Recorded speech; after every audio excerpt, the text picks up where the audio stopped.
আমার আজকের এই ভিডিওটা শুধুমাত্র যারা সিঙ্গাপুর থাকেন বা ভবিষ্যতে আসার সম্ভাবনা আছে শুধু তাদের জন্য, ঠিক আছে?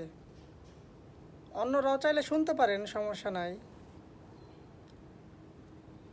বর্তমানে সিঙ্গাপুরে আসা মোটামুটি সহজই হয়ে গেছে। অনেকগুলো টাকা পয়সা লাগে, এটা ঠিক আছে, কিন্তু আসার প্রসেসটা একটু সহজ হয়ে গেছে। কিন্তু এইখানে আসার পরে অনেক মানুষ অনেকভাবে ভোগান্বিত হয়, সেটা কি জানেন?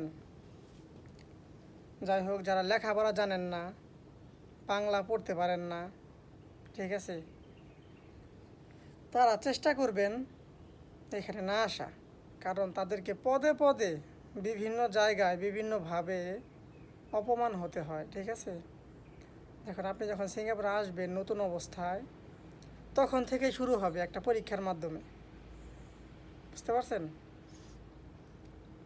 তো ওই পরীক্ষার মাধ্যমে যদি আপনি লেখাপড়া মোটামুটি না জানেন, তাহলে আপনি ওই পরীক্ষাতে পাশ করতে পারবেন না। দ্বিতীয় কথা হলো, ওইখানে যে সিঙ্গাপুরে আসার পরে যে ছোট ছোট সার্টিফিকেট করা লাগে, ঠিক আছে, ওইগুলা যদি মনে করেন যে আপনি লেখাপড়া না জানেন, তাহলে তো আপনি করতে পারবেন না। আর সিঙ্গাপুরে সার্টিফিকেট করতে না পারলে আপনি প্রথম অবস্থায় যেরকম থাকবেন, 10 বছর কাজ করলেও আপনি ঠিক সেই রকম অবস্থায় থাকবেন, কোনো পরিবর্তন হবে না, স্যালারি বেতনের কোনো পরিবর্তন হবে না।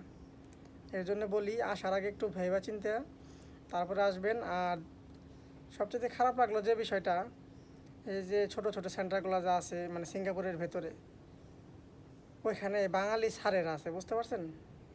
তাদের ব্যবহারগুলো এত বাজে, ঠিক আছে, এমনভাবে মানুষের সাথে কথা বলে, মুখের ভাষা গালি মারে, সেইগুলো শুনলে আসলেও আমাদের দেশের মানুষ হওয়ার পরেও যদি তারা আমাদের সাথে এইরকম ব্যবহার করে, ঠিক আছে, তাহলে সেটা অনেকটা খারাপ, খারাপ লাগার মতো আর কি। শুধু সেটাই না, অনেক সময় প্রায় গায়ে হাত তোলার মতো অবস্থা হয়ে যায়, হাতও তোলে, এটাও আমি দেখেছি, ঠিক আছে?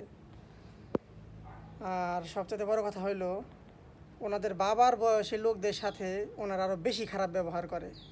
কারণ ওনারা লেখাপড়া জানে না, তেমন কোনো কিছু পারে না, একটু ভুল করলেই তাদের সাথে শুরু করে দেয়, ঠিক আছে?